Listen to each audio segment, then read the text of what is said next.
Scientists are working on a coronavirus vaccine, but will it be ready in time? The 2019 novel coronavirus continues to spread throughout the world. Since it first emerged in December 2019, nCoV has infected more than 31,400 people, and at least 630 people have died from the illness, according to the most recent numbers from CNN. While the majority of those affected remain in mainland China, coronavirus has spread to over 25 countries and territories, infecting more than 320 people in those regions. The US itself currently has 12 confirmed cases of coronavirus. As the outbreak heads towards possible pandemic status, scientists worldwide are on the hunt to formulate a coronavirus vaccine, with labs set up everywhere from the Philadelphia suburbs to the UK. But just how close are we to an effective vaccine becoming a reality?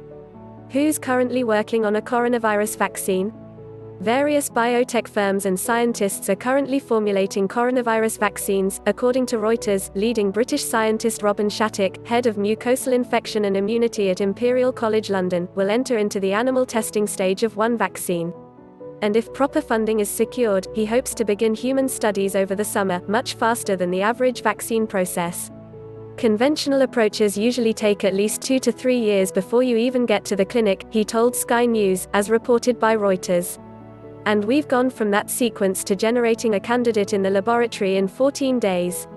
Another vaccine, this one being formulated by Inovio Pharmaceuticals, a Philadelphia-based biotech lab, is also in the works, according to Philadelphia Magazine.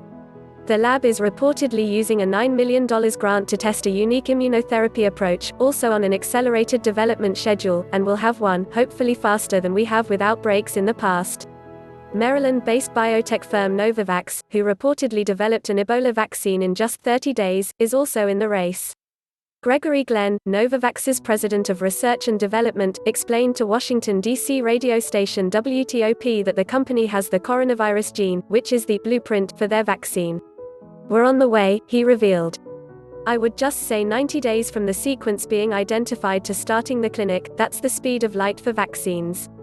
We're hoping to meet something close to that or exceed it if possible. Of course, those are just a few options. Slate also recently referenced another team, from the National Institutes of Health and Moderna Drug Company, that's currently working on a vaccine formulation. And Stat News reported on the Coalition for Epidemic Preparedness Innovations (CEPI), which is funding 4 separate efforts to create a vaccine for the virus.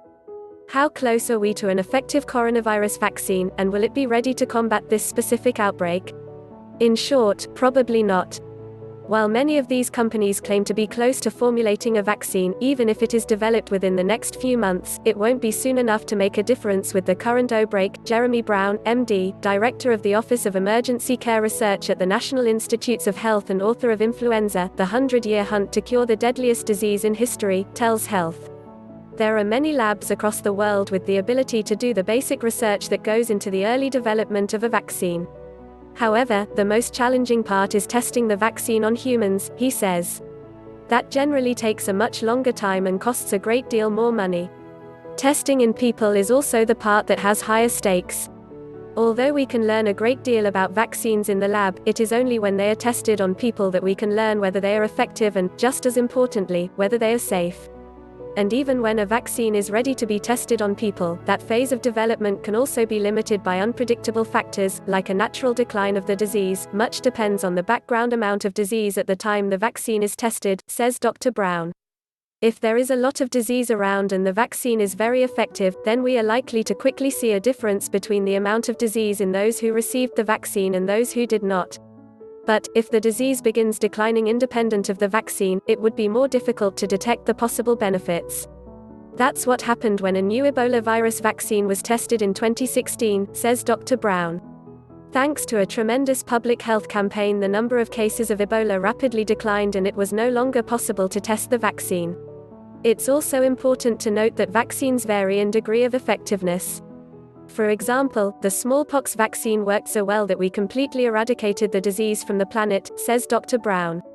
But our yearly influenza vaccines are only about 50 to 60% effective at best. They don't work against all the influenza out there, and they need to be given every year.